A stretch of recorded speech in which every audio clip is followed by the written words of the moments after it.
Mr. and Mrs. Dursley of number 4 Provision. He'll be famous. A legend. I wouldn't be surprised if today was known as Harry Potter Day in future. There will be books written about Harry. Every child in our world will know his name.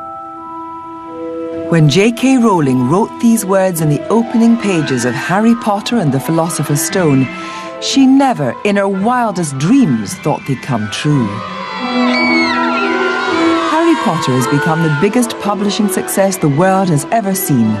Since 1997, more than 135 million copies have been sold in 48 different languages. Only the Bible has more translations. Every 30 seconds, someone somewhere in the world begins a Harry Potter story. I think I would have been clinically insane to have expected what's happened. Who could have predicted this? No one knew, and I certainly didn't.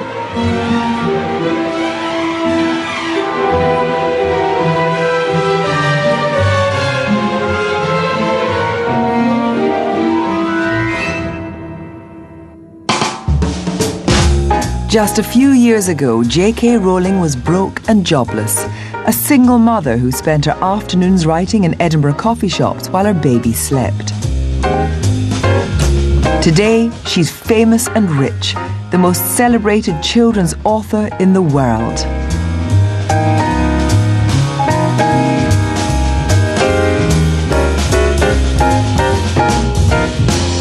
She's created 4 international bestsellers.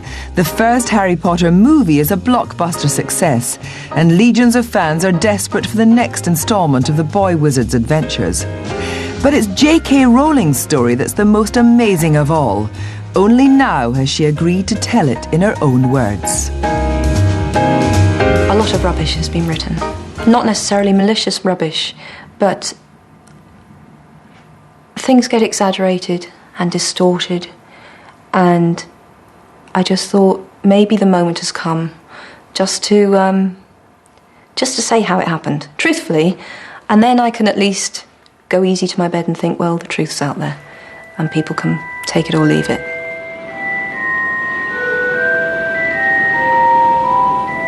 Harry's arrival on the doorstep of his Muggle relatives, the Dursleys, in the first book, is the start of an epic, magical journey.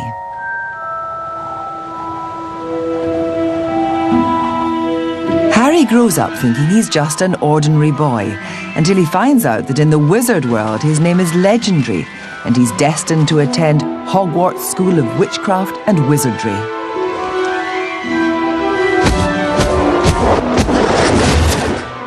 Then Harry's adventures really begin, as he and his classmates Hermione and Ron battle with the dark forces of magic. A story J.K. Rowling has meticulously planned to tell over 7 books, 1 for each school year. Wow! It was a journey that began back in 1990. I trained from Manchester to London, sitting there thinking of nothing to do with writing, and the idea came out of nowhere. I could see Harry very clearly, this scrawny little boy, and it was the most physical rush of excitement. I'd never felt that excited about anything to do with writing. I'd never had an idea that gave me such a physical response. So I'm rummaging through this bag to try and find a pen or a pencil or anything. I didn't even have an eyeliner on me, so I just had to sit and think. And for 4 hours, because the train was delayed, I had all these ideas bubbling up through my head. Harry was small and skinny, with brilliant green eyes and jet-black hair that was always untidy. He wore round glasses, and on his forehead was a thin, lightning-shaped scar. It was this scar that made Harry so particularly unusual, even for a wizard. This scar was the only hint of Harry's very mysterious past, of the reason he had been left on the Dursleys' doorstep 11 years before. I can't describe the excitement to someone who doesn't write books, except to say it was that incredibly elated feeling you get when you've just met someone with whom you might eventually fall in love. That was the kind of feeling I had getting off the train, as though I'd just met someone wonderful and we were about to embark on this wonderful affair. That kind of elation, that light-headedness and that excitement. And so I got back to my flat in Clapham Junction and started writing. And I've now been writing for 10 years, so it's been a good affair.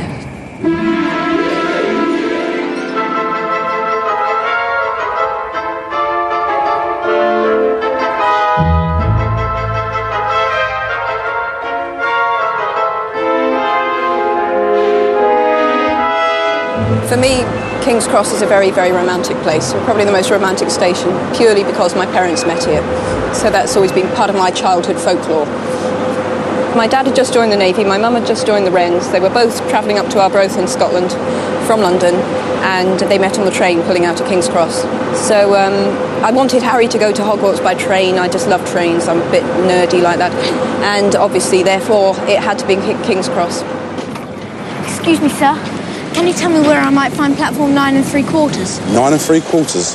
Think you're being funny, do ya? Like a lot in the Harry Potter books, it was reality with a twist. I wanted to find another entrance to the magical world, but I didn't want a kind of time warp thing. I like the entrances to be places that you can only find if you have the knowledge. So anyone who ran at the barrier with enough confidence would be able to break through onto this platform between platform 9 and platform 10. Best do it at a bit of a run if you're nervous. Good luck.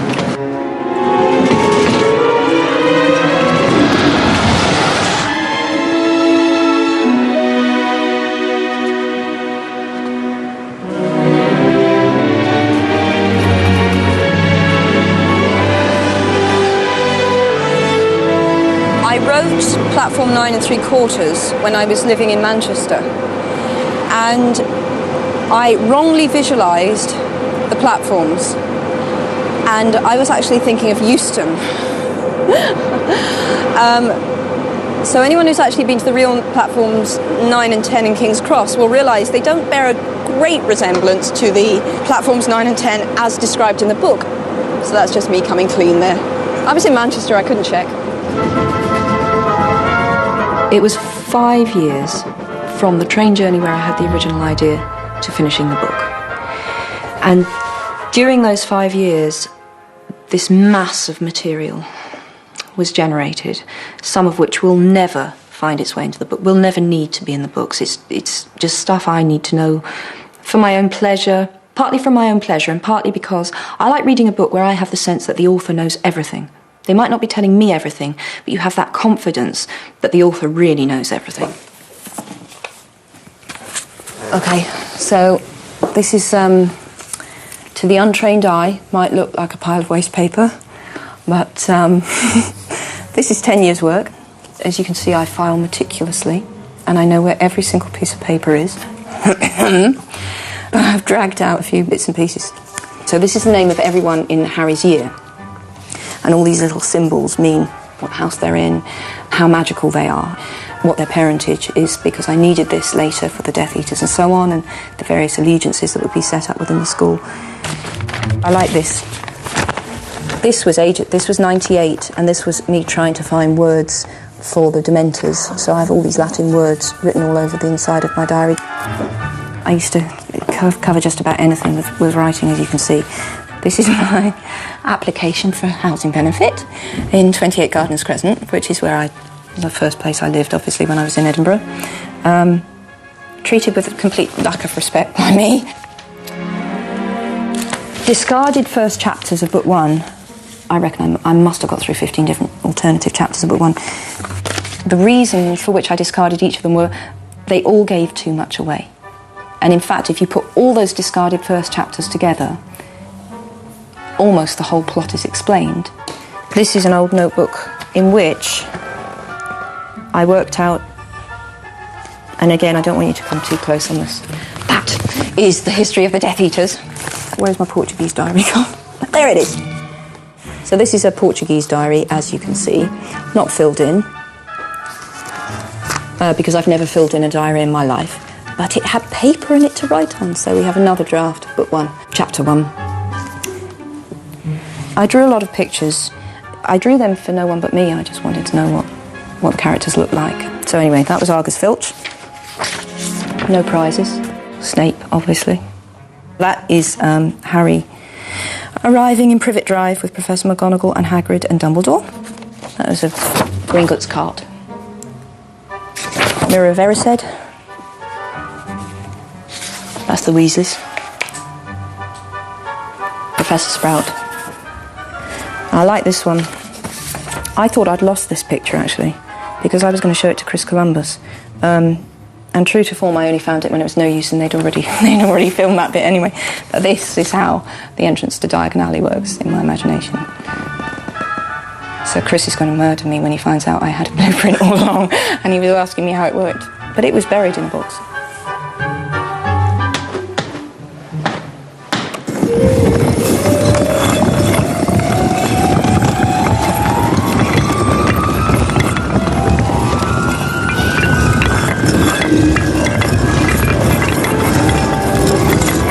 Welcome, Harry, to Diagon Alley.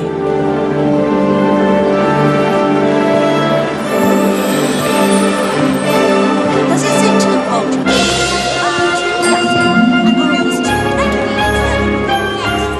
It felt as though I was carving a book out of this mass of notes, and that's in effect what I did. It was a question of condensing and editing and sculpting a book out of this mass of stuff that I had on Harry. And I thought that if it got published, I really thought it's a book for obsessives. It's a book for the kind of people who enjoy every little tiny detail about a world, because I have every little tiny detail about the world. Hogwarts School of Witchcraft and Wizardry. First-year students will require 1. 3 sets of plain work robes. 2. 1 plain pointed hat, black, for day wear. 3. 1 pair of protective gloves, dragon hide or similar. 4. 1 winter cloak, black, silver fastenings. Set books. The Standard Book of Spells, by Miranda Goshawk. A History of Magic, by Bathilda Bagshot. Magical Theory, by Adalbert Waffling. A Beginner's Guide to Transfiguration, by Emmerich Switch. 1000 Magical Herbs and Fungi, by Philida Spore. Magical Drafts and Potions, by Arsenius Jigger. Fantastic Beasts and Where to Find Them, by Newt Scamander. The Dark Forces, A Guide to Self-Protection, by Quentin Trimble. Other equipment.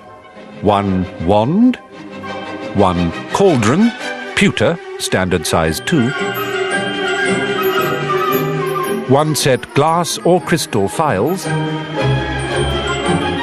1 telescope, 1 set brass scales. Students may also bring an owl, or a cat, or a toad.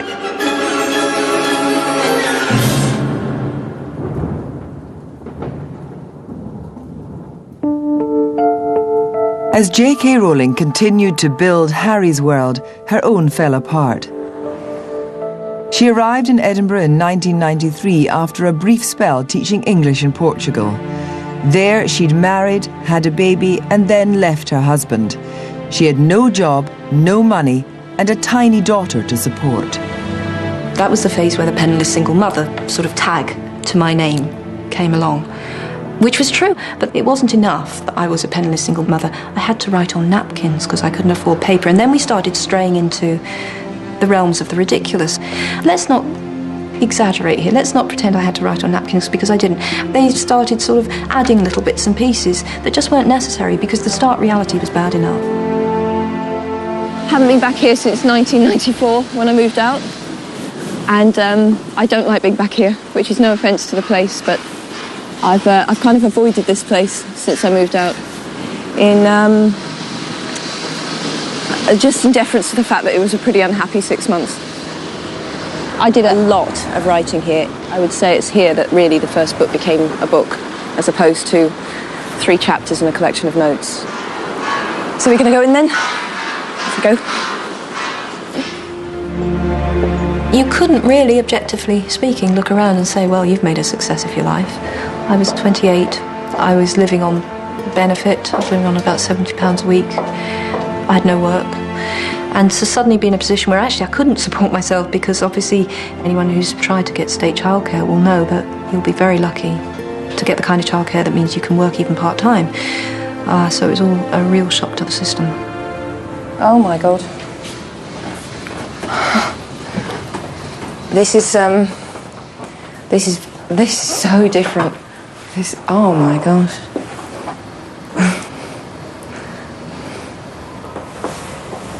Oh wow, this is so different to how it was when I was here. This is nice, this is really nice. And I'm really glad. You just expect time to stand still when you've walked away from a place, and I should know better, but I have just been, every time I've come anywhere near this place or passed it in a bus or a taxi, I've imagined it exactly as it was when I lived here, and it's all been, I would have been delighted to live here. This is great, actually. It's like an exorcism. Everything was just very, very, very dilapidated. And always filthy, which wasn't the flat's fault, it was normally my fault, because people very often say to me, how did you do it? How did you raise a baby and write a book? And the answer is, I didn't do housework for 4 years. I'm not Superwoman. And living in squalor, that was the answer. Memories of this time definitely created the Dementors. They are kind of depression personified. I was quite depressed at that point. I still think that they are the most frightening thing I've written. Depression is a very frightening thing. I was never, a very, very, very severely depressed person could never have kept writing. So I think it's perfectly fair to say I was never that bad. Occasionally I couldn't muster the energy to write, and that was a really black mood if I couldn't manage to write, because I've kept writing through everything. During the day, I was writing in cafes, as everyone famously knows. But could I just say, for the record, once and for all, because it's really irritating me, I did not write in cafes to escape my unheated flat, because I am not stupid enough to rent an unheated flat in Edinburgh in midwinter. It had heating. I went out and wrote in cafes because the way to make Jessica fall asleep was to keep her moving in the pushchair. So I used to take her out, tire her out, put her in the pushchair, walk her along, the moment she fell asleep, into the nearest cafe and write.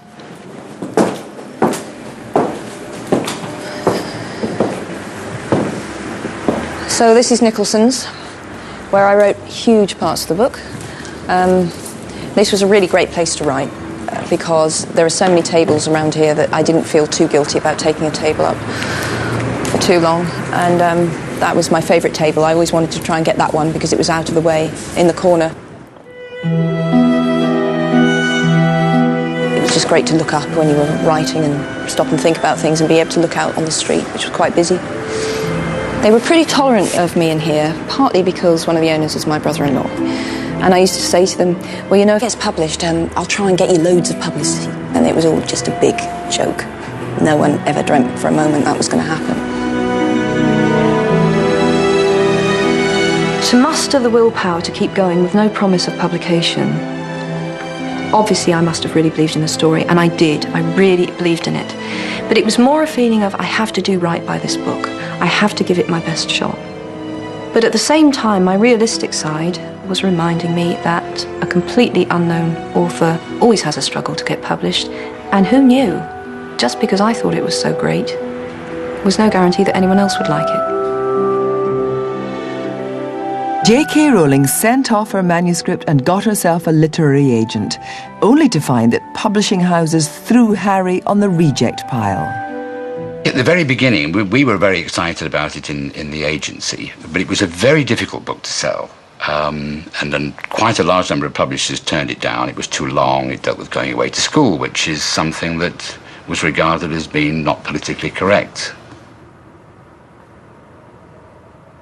Well, of course, everybody now denies turning it down and want to distance themselves from this terrible, terrible error. Is it nice to name names? You're nodding, but I don't think it's very nice to name names.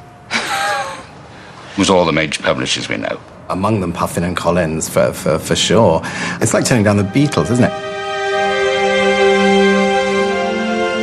The very first question she asked me was, how do you feel about sequels? And then she told me the entire story of Harry Potter, all through the entire series.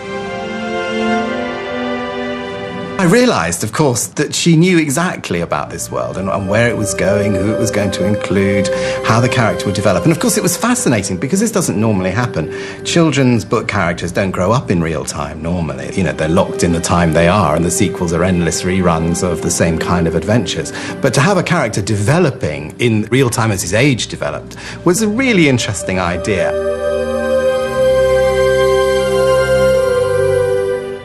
I gave Jo one memorable piece of advice. After our first lunch together, we were sitting down, and I said, the important thing, Jo, is for you to keep your real job. He said, Barry said, and Christopher, my agent, also said to me, children's authors really don't make any money. They both of them were at pains to say to me, you know, we really like the book, but, you know, it's not that commercial. Bloomsbury Publishing acquired what would become the biggest phenomenon in modern literature for just £2,500. That was second to the birth of my daughter, the best moment of my life. Christopher phoned me up on a Friday afternoon, and he said it so matter-of-factly. She was speechless, certainly, for at least the period of time it takes to build up enough steam for a big scream, I think. And he said, are you all right? Are you still there? And I said, well, it's just that my only lifetime ambition has just been fulfilled. And that was the best moment. Nothing since has come anywhere close to the fact that I was actually going to be in print. It was going to be an actual book in a bookshop. The best moment, oh my God. Went into Waterstones on Princess Street in Edinburgh, and there I was between Ransom and someone else. You know, I was just there on the R shelf, just like any other author. It was incredible, and I had this urge to sneak one off and sign it and put it back on. But I thought, you know, someone would tell me off for graffitiing the books, and I didn't have a credit card or anything at that point, you see, these practical things, so I had no proof I was me. So I couldn't think how I would explain it away, so I didn't. Harry Potter and the Philosopher's Stone tells of Harry's introduction to the magical world. Not only is he a wizard, but a famous one at that. He's renowned as the miraculous survivor of a brutal attack by the evil wizard Voldemort, who murdered his parents. Through his adventures at Hogwarts, he begins to find out the mysteries of his past. The orphan is an excellent protagonist for any story because they're free and yet they're bereft. They're bereft of what gives a child most of the sense of who he or she is and where they come from and where they belong. So they're cut adrift in some strange way. They have this great need, because we all need to know where we come from and we need to find where we will eventually belong. Difficult, very difficult. Plenty of courage, I see. Not a bad mind either. There's talent, oh yes, and a thirst to prove yourself. But where to put you? Not Slytherin. Not Slytherin. Not Slytherin, eh? When he first arrives at school, he's totally unsure. He has the feelings we all have, as adults as well, when you enter a new place and you don't know what's going on, but greatly exaggerated, obviously, by the fact that he is set apart, even there, by his fame and his ancestry. And this curious quirk that meant that he survived what should have been a fatal attack. He's every boy, but with a twist. J.K. Rowling's mixture of the everyday and the magical, the matter-of-fact and the mystical, permeates her books. I think that the world of Hogwarts, or my magical world, my community of wizards, it's like the real world in a very distorted mirror. We're not going off to a different planet. We're not going through time warps. It is a fantastic world that has to live shoulder to shoulder with the real world. I think what I liked in the first about Harry Potter was that mix of...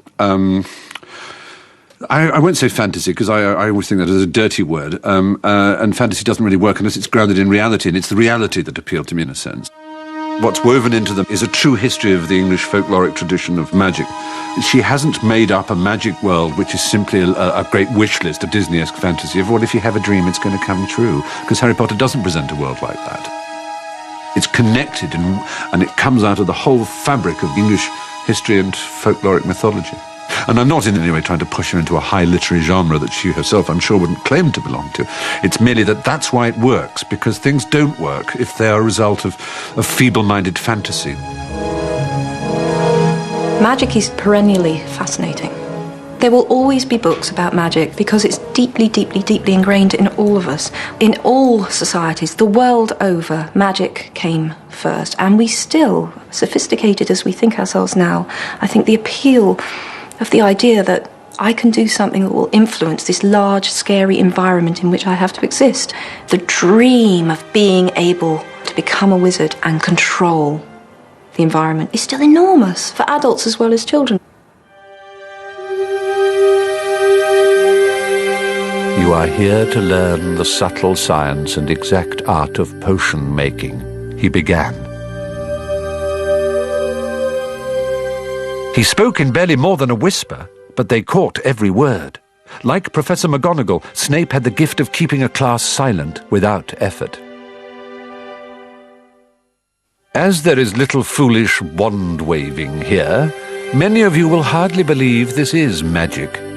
I don't expect you will really understand the beauty of the softly simmering cauldron with its shimmering fumes, the delicate power of liquids that creep through human veins, bewitching the mind, ensnaring the senses. I can teach you how to bottle fame, brew glory, even stop a death.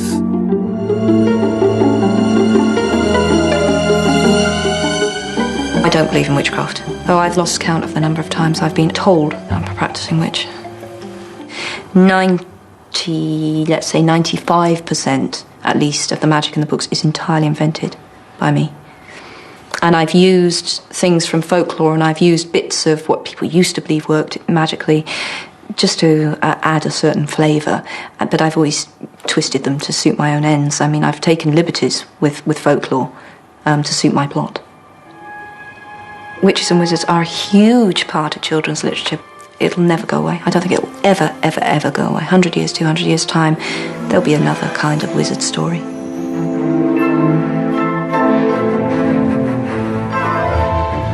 By 1997, J.K. Rowling had moved on to the second book in the series, Harry Potter and the Chamber of Secrets.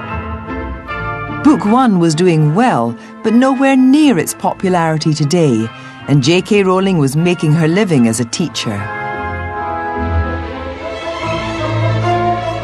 Then something happened that would change her world forever. Harry cast a spell across the Atlantic, and American publishers got caught up in a bidding war for the book.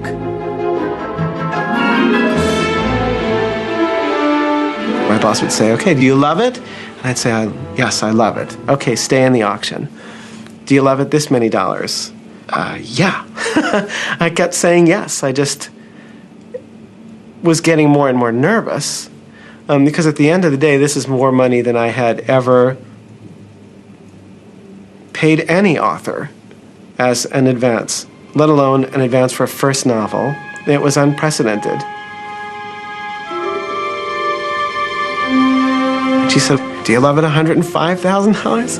And I said, yes. She said, "Well, go ahead and make that offer," and that was it. The deal with Scholastic meant that at last J.K. Rowling could fulfill her lifelong ambition to become a full-time writer. As soon as I knew that people wrote books, they didn't just arrive, I don't know, out of nowhere, like plants, I knew that's what I wanted to do. I can't ever remember not wanting to be a writer. It's a bit mysterious to me as well, but... And yet it isn't mysterious to me, you see. I can't honestly understand why you don't want to be a writer. I can't understand why the whole world doesn't want to be a writer. What's better than it?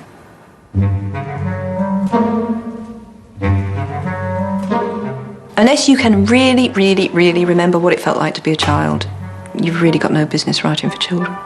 Even if people hate the books and I qualify on no other count, then I definitely qualify on that one because I remember so vividly what it felt like to be that age. J.K. Rowling's memories of her childhood have had a big influence on her writing. She was born in 1965 in Chipping, Sodbury, and grew up near Bristol with her parents Anne and Peter and her younger sister Di. She admits to being bookish and bossy as a child, not unlike one of Harry's best friends. Wingardium Leviosa. Stop. You're going to take someone's eye out. Besides, you're saying it wrong. It's Leviosa, not Leviosa. You do it then if you're so clever. When I started to write Hermione, when I actually got hold of a pen, she came incredibly easily, largely because she's me. Go on. Wingardium Leviosa. Wingardium Leviosa. I was swotty, and I had that, sense of insecurity underneath, trying to compensate for that by getting everything right all the time. And like Hermione, I projected a false confidence, which I know was very irritating to people at times, but underneath it all, I felt completely and utterly inadequate, which is why I completely understand Hermione. Even as a young child, J.K. Rowling loved to write, completing her first book at the age of 6. The first finished book I did was a book called Rabbit, about a rabbit called Rabbit, thereby revealing the imaginative approach to names that has stood me in such good stead ever since. And I wrote the rabbit stories for ages, to the point where a series of books about Rabbit, which were very dull, illustrated by the author. The one book I could say that specifically influenced my work was The Little White Horse by Elizabeth Coolidge. She always listed the exact food they were eating. Wherever you were in the book, whenever they had a meal, you knew exactly what was in the sandwiches. And I just remember finding that so satisfying as a child. There were shelves upon shelves of the most succulent-looking sweets imaginable. Creamy chunks of nougat, shimmering pink squares of coconut ice, fat, honey-coloured toffees, hundreds of different kinds of chocolate in neat rows. There was a large barrel of every flavour beans and another of fizzing whiz-bees, the levitating sherbet balls that Ron had mentioned.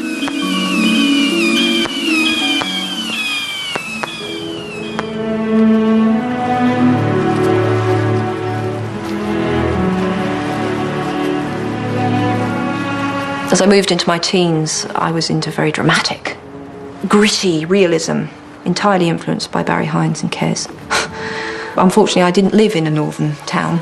My urban landscape wasn't very developed because I lived in Chepstow, in the middle of a lot of fields, and it's quite hard to be a disaffected urban youth in the middle of a muddy field. So this is a cottage, obviously, where I lived from the age of 9. My bedroom's furthest on the right, and I spent an awful lot of time in that bedroom writing. I have very happy memories of this place. It's quite emotional being back here, actually, because I've only once been, because my dad left this house shortly after my mother died. So I've only once been back here since my mum died. I remember hanging out of my bedroom window, smoking behind the curtains late at night. My father will not be happy to hear that. I wasn't very clever about that either, because I used to leave the cigarette ends were, below the window. I mean, oh yeah, someone from the pub, Dad's been throwing them into the garden again. You've got our house, the church and the school in a little row. Tutshill is not a very big place at all, it's tiny.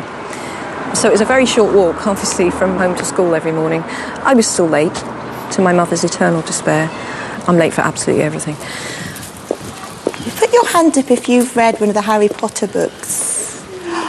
All those people. Now, this morning, we have a very special guest in school with us today. Her name is J.K. Rowling, and she's here to talk to us.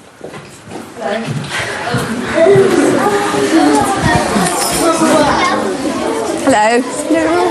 Hello, guys. Hello. I don't want to step on you. Stay exactly where you are. Hello. How are you? Fine. This is absolutely amazing for me to be back here, because you know this is where I went to school. Yeah. It's been really, really wonderful to come back. So it's all his... Nothing is more fun to me than meeting the children who read the books. What could possibly make me happier than to think that children started reading for the first time with Harry Potter? Some children, obviously, there's still huge bookworms out there for whom Harry is another book. But I have met a lot of children, actually, who have said that Harry introduced them, really, to the pleasures of reading.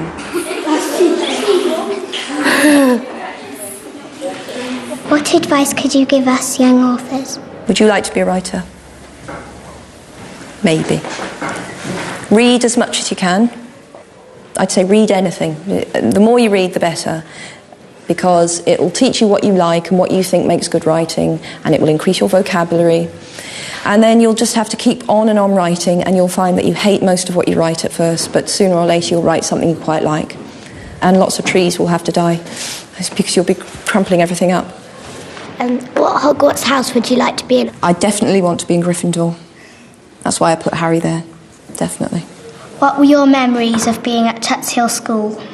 I really liked it here, but my first teacher really, really frightened me. Her name was Mrs. Morgan, and she used to sit us all in class according to how clever she thought we were. And for my first day at school, she had a 2-minute chat with me, and she put me in the stupid row, which is about the nastiest thing I can think of a teacher doing. It's not my favourite teacher, Mrs. Morgan. And then I went on to Wydene, down the road, where half of you got brothers and sisters, haven't you? It was at Wydene that I met Sean, which has been a very important friendship in my life, a huge friendship in my life. I always felt a bit of an outsider, and that might perhaps explain why Sean and I were so close, because he came in late. Like me, he didn't have the local accent, and so I think to an extent we both felt like outsiders in the place, and that probably formed quite a big bond between us. So this is Sean, to whom the second Harry Potter book is dedicated, and Ron owes a fair bit to Sean. Whoa! I never set out to describe Sean in Ron, but Ron has a Seanish turn of phrase. Made it. Can you imagine the look on McGonagall's face if we were late? That was bloody brilliant. Oh, thank you for that assessment, Mr. Weasley. I suppose the similarities are that he's never quite first 11, but he's on the verges of being first 11. And well, I think If I may, sorry. I was going to say, academically, for example, in school, it was quite clear that Joe was, embarrassment aside, was first 11, and I was very definitely hanging on the coattails there, borrowing essays occasionally. And I think with the Ron character, I think what comes through, to me anyway, maybe I've misinterpreted it, is that he's always there or thereabouts, well-intentioned. He's always there when you need him. That's Ron Weasley. Sean was the first of my friends to pass his driving test. And he had this old Ford Anglia, clapped-out Ford Anglia, turquoise and white, which is now quite famous as the car that the Weasleys drive, where I was obviously going to give the Weasleys Sean's old car. And that car was freedom to us. My heart still lifts when I see an old Ford Anglia, which is a bit sad.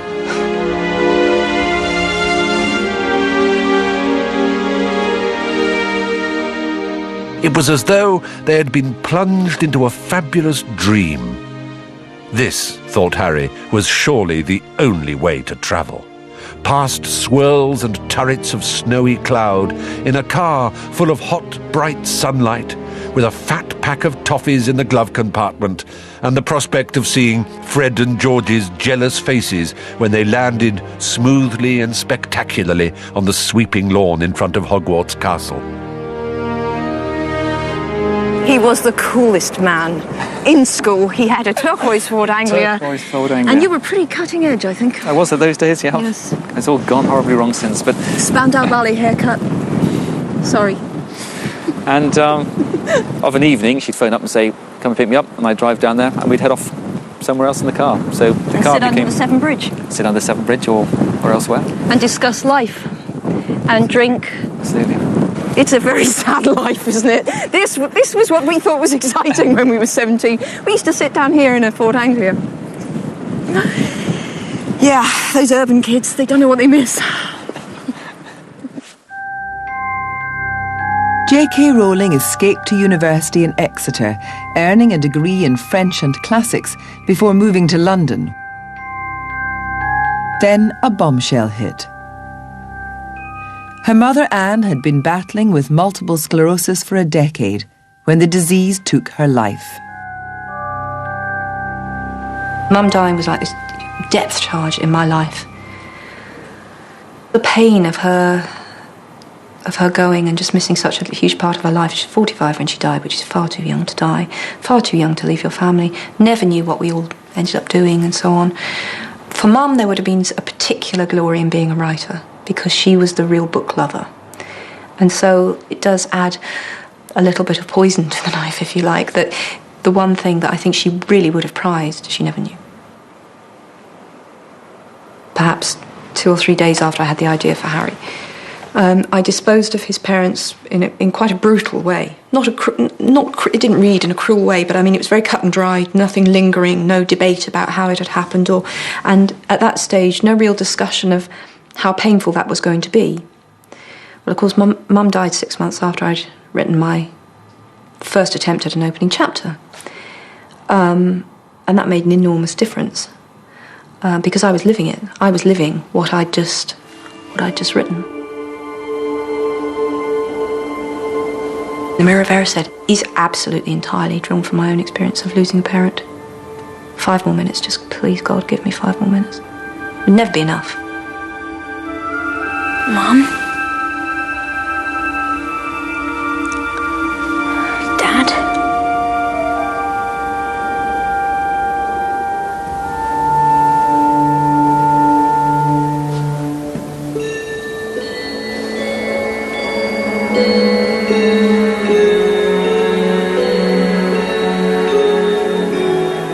After 5 minutes of telling her all about Jessie and, because she has a grandchild who obviously she never saw, and then I'd be trying to tell her about the books, and then I'd realised that I hadn't asked her what's it like to be dead.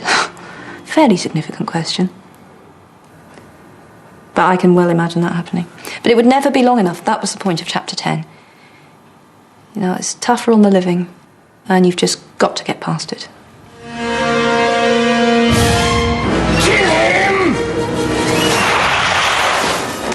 Death is an extremely important theme throughout all 7 books. I would say possibly the most important theme. If you are writing about evil, which I am, and if you are writing about someone who's essentially a psychopath, you have a duty to show the real evil of taking human life. What is this magic? More people are going to die. And there's at least one death that is going to be horrible to rewrite actually, because it's already written. But it has to be. Indeed, some parents have questioned whether children can cope with the darker side of the books. It's very interesting how parents think that they have the right to dictate to you because you're reading materials for their children. I got a horrible letter on book 2, very, very stuffy letter from a mother saying, this was a very disturbing ending, and I'm sure a writer of your ability will be able to think of a better way to end the next book. So basically, liked it till 2/3 of the way through, but if you could really address this issue in future, and I'll be back in touch if I find you unacceptable. And it was at that point I snapped, and I wrote back and said, don't read the rest of the books. Yours sincerely, Jo Rowling. There's no point. There's no point. I'm not taking dictation here. Do I care about my readers? Profoundly and deeply. But do I ultimately think that they should dictate a single word of what I write? No. No. I'm the only one who should be in control of that. And I'm not writing to make anyone's children feel safe. She's a tough writer. She won't compromise on what she sees as being right, just in order to worry about what might frighten children. I think it's a function of literature to give children nightmares, just as it's a function of, the biological world to give them measles. Because if they don't get their nightmares when they're 12, they don't wrestle with the dread of the unknown. Then when it comes later in life, that's when you're really in for trouble, just as mumps at 30 is a much bigger deal than mumps at 8. So you're kind of doing your children a favour.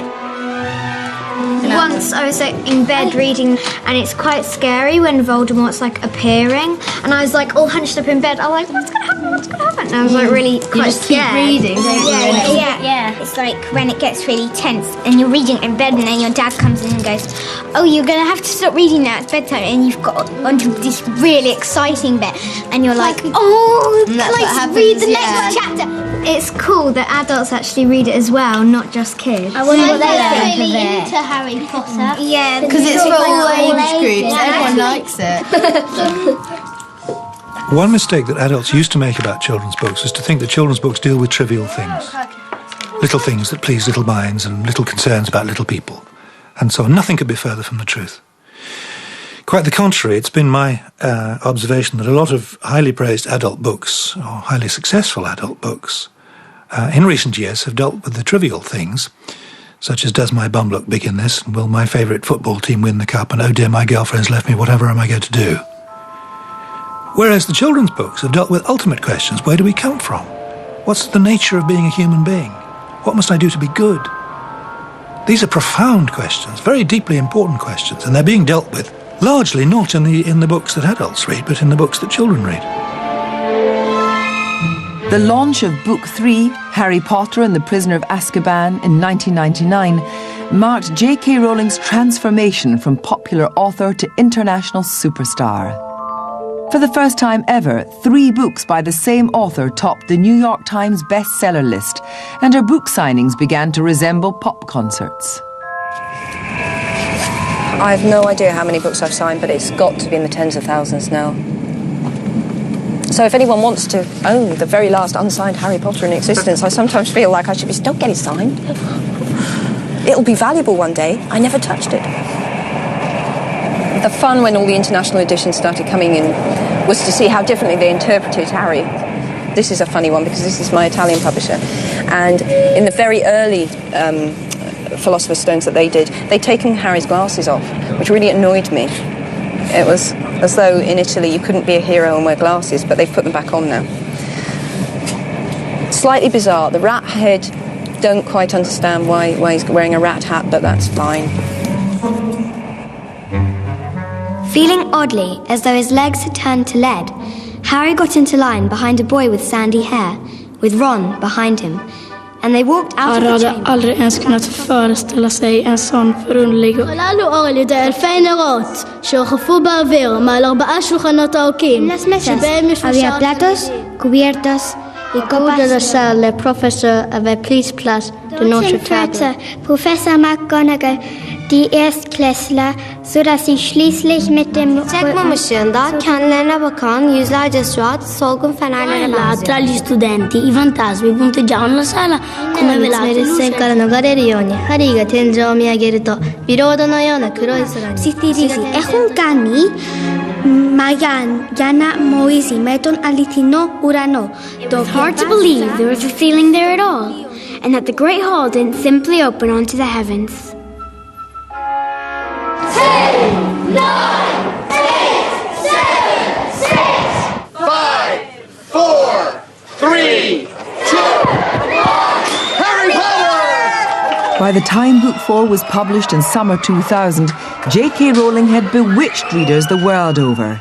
Harry Potter and the Goblet of Fire was launched at the stroke of midnight on July the 8th, and Pottermania took hold as thousands of fans queued for hours for a copy. Don't read the ending before the beginning, don't do that! Oh, God, this is definitely not the way it's supposed to start. In Toronto, an audience of 12,000 gathered for the biggest book reading ever. J.K. Rowling was terrified. I've never been good at speaking in public. In fact, it's borderline phobic. And I thought, what have I done?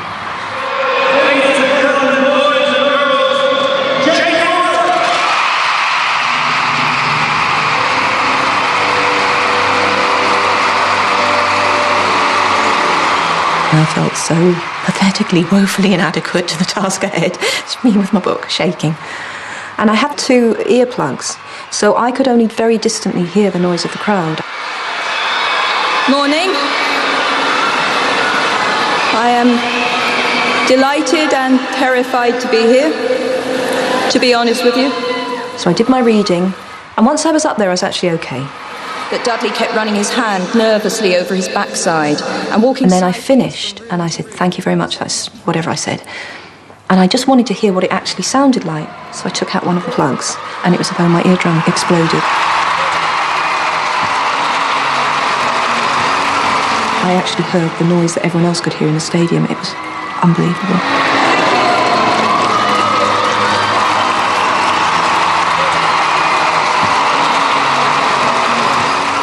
If you could take me back and you were able to tell me exactly what has happened, first off, I wouldn't believe you at all. Then if you managed to convince me of the truth, then I don't know what I would have done, because I would have thought, well, I won't be able to handle that. I won't be able to cope with that, so I don't know what I would have done. And there'll be people watching this who will never believe that because of the money. But the reality of it has been a strange and terrible thing at times. How ironic is it that I spent 5 years imagining myself into the mind of a boy who became suddenly famous? I mean, I spent 5 years doing that, imagining what it would be like to live in total obscurity and suddenly be famous.